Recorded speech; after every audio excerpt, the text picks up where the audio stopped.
In the wild world of professional wrestling, stars can be born overnight. They become icons, legends, even cultural touchstones. But just as fast as they rise, they can disappear. Sometimes it's a quiet retirement, a nagging injury, or a pivot to a new career. And other times, it's a full-on vanishing act. One minute, a superstar is on top of the world, and the next, they're just gone, wiped from the story, leaving nothing but questions and whispers. She was at the absolute peak of her powers, a championship around her waist and the entire audience in the palm of her hand. And then, she was gone. No goodbye. No explanation. Just an empty space where a megastar used to be. For years, fans asked, what happened to her? The answer was a story of betrayal, heartbreak, and a comeback that nobody saw coming. A return not just to the ring, but to her rightful place in history. This is the story of how the ninth wonder of the world vanished, and how her legacy came back to shock the very company that tried to leave her behind. Before she became a mystery, she was a revolution. In 1997, the woman known as Chyna exploded onto the scene in the then WWF, and things were never the same again. Billed as the ninth wonder of the world, she was unlike any woman the audience had ever seen. She arrived as the stoic, imposing enforcer for the rebellious group, D-Generation X, standing shoulder to shoulder with Triple H and Shawn Michaels. In an era dominated by over-the-top masculinity, Chyna wasn't a valet or a sidekick. She was the muscle, a powerhouse who could level any man that got in her way. Her presence was absolutely groundbreaking. She didn't just stand on the apron, she got involved, physically dominating her male opponents in a way that shattered every old-fashioned idea about women's roles in wrestling. This wasn't just a gimmick, it was a statement. Chyna's believability as a threat to the men's roster was her calling card. She was the first woman to ever compete in the Royal Rumble match and the King of the Ring tournament, milestones that seemed impossible before she came along. But her greatest achievement, the one that cemented her as a true trailblazer, was when she stepped out of DX's shadow to chase a men's title, the Intercontinental Championship. This was a title held by a long line of wrestling's greatest male performers. At No Mercy in 1999, she defeated Jeff Jarrett to become the first and only woman in WWE history to hold that prestigious title. She would later become co-champion alongside Chris Jericho, proving her first win was anything but a fluke. She racked up victories over a list of future Hall of Famers, including Triple H, Chris Jericho, and Kurt Angle. As WWE itself would later admit, she left a lasting legacy as the most dominant female competitor of all time. By 2000, she was a massive star. She transitioned into a fan-favorite role with Eddie Guerrero, a storyline that showed off her charisma and comedic timing as she became his mamacita. She posed for Playboy, crossing over into the mainstream as a sex symbol who was also one of the toughest people in the entire company. With her star power undeniable, WWE eventually moved her into the women's division, something she was reportedly hesitant about after years of fighting men. But just like everything else, she dominated. At WrestleMania X7 in 2001, she crushed Ivory to win the WWE Women's Championship. She was on top of the world. A pop culture icon, a champion, and a pioneer who had redrawn the boundaries for women in wrestling. And then she was gone. The date was May 20th, 2001. At the Judgment Day pay-per-view, Chyna defended her women's championship against Lita. It was a fantastic match where Lita pushed the champion to her limits, but Chyna ultimately won, standing tall with her title held high. That was the last time anyone would see her in a WWE ring. In the weeks that followed, there was just silence. No on-screen injury, no storyline to write her off TV. The reigning and defending women's champion had simply vanished. Fans were completely bewildered. This was before social media, so information was tightly controlled by the company.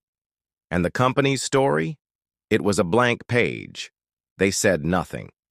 For months, the most dominant woman in the industry was just absent. Finally, with zero fanfare, the women's championship was quietly vacated.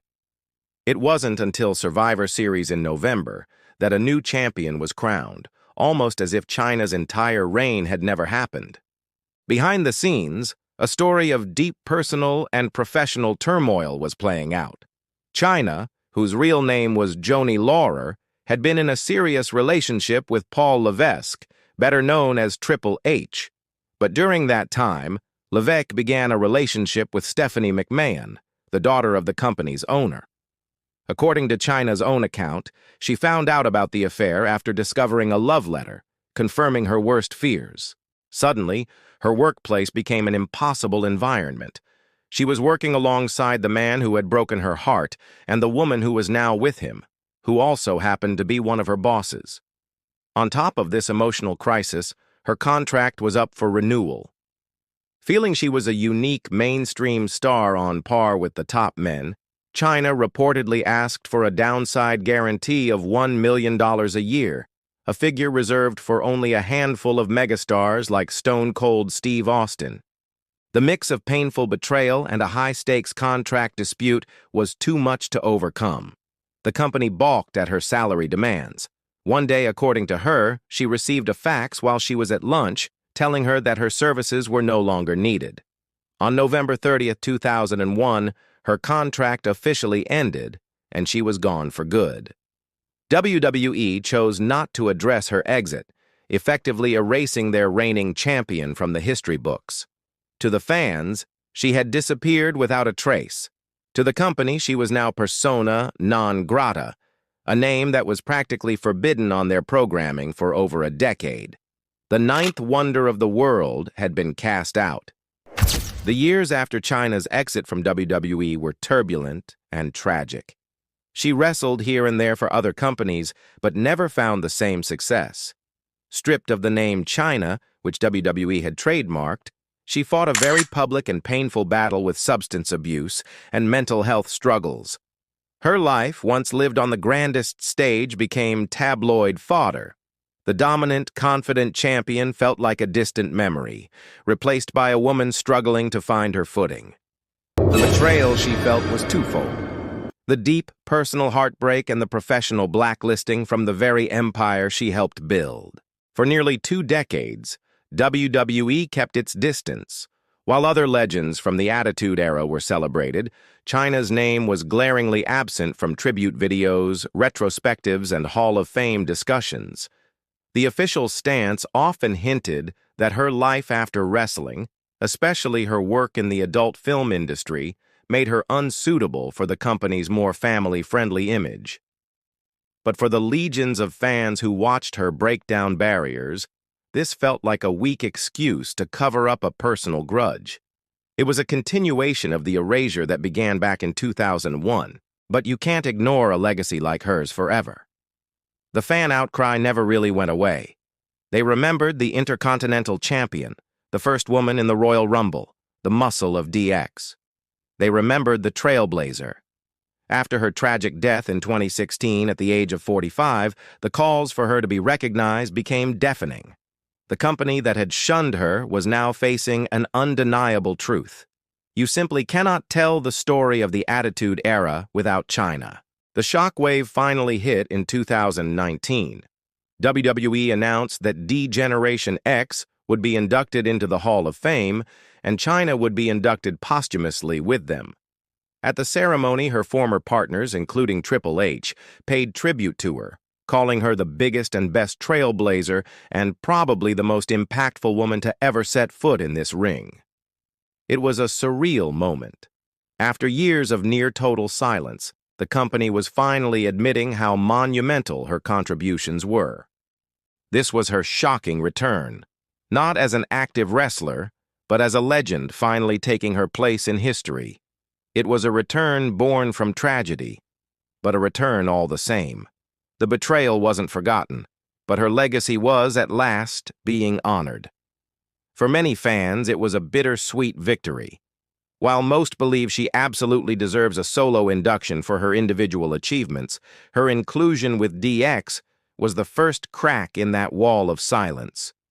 Triple H himself has even said that a solo induction for Chyna will happen when the time is right, leaving the door open for her to one day stand alone in the Hall of Fame. She vanished from our screens at her absolute peak, buried by backstage politics and personal heartbreak. For years, she was treated like an outcast, but she came back, not in person, but in spirit and in legacy, to shock the WWE system one last time, forcing them to say her name and admit the truth. There would be no women's revolution without the ninth wonder of the world, who started it all. What are your favorite memories of Chyna's career? Drop them in the comments below. And let us know. Do you think she deserves that solo induction into the WWE Hall of Fame? If you enjoyed this look back at one of wrestling's most important figures, make sure you hit that like button, subscribe to the channel, and ring that notification bell so you don't miss what's next. Chyna's story is one of incredible triumph, painful betrayal, and devastating tragedy. She was a performer who transcended her division and redefined what was possible for women in a man's world. Her sudden disappearance left a hole that was felt for years, and the story behind it revealed the harsh realities that can exist behind the curtain. While her triumphant return to the ring never came to pass, her return to the history books was a moment of long overdue justice, a final, shocking chapter in the story of a woman who vanished but could never, ever be erased. Thanks for watching.